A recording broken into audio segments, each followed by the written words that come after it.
Halo guys, ada pernyataan dari Pak Airlangga Hartarto yang bilang kalau industri tekstil kita baik-baik saja. 15 investor Cina bahkan akan masuk ke Indonesia.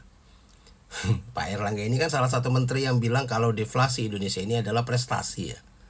Dan sekali lagi dia membuat pernyataan yang entahlah apakah ini blunder atau memang sengaja dibuat nggak real dengan kondisi aslinya.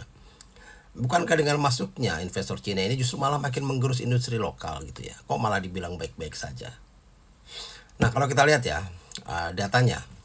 Ekspor Indonesia ke Tiongkok nih per Januari 2024 sebesar 23,9%.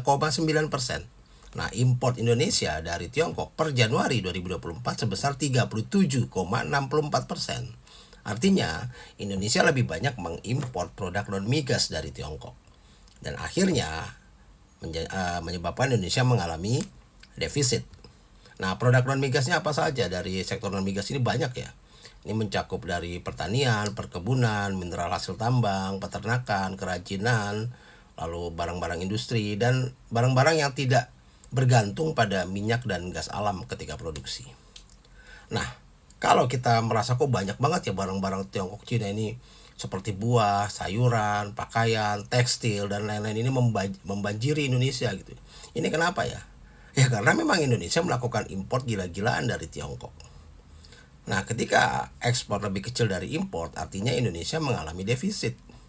Nah, kalau kita lihat data ya nanti, di Tiongkok ini, negara Tiongkok ini, merupakan salah satu negara yang membuat Indonesia mengalami defisit nilai ekspor impor per Januari 2024. Nah, pada tahun 2019, Indonesia juga mengalami defisit nilai ekspor impor.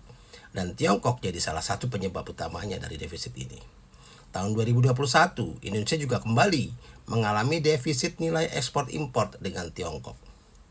Tahun 2018 juga sama, defisit nilai ekspor impor dengan Tiongkok lagi. Jadi ini yang dimaksud Pak Airlangga apa nih? Kenapa dibilang kondisi kita baik-baik saja? Ini maksudnya yang baik-baik saja industri tekstil Cina. Salam.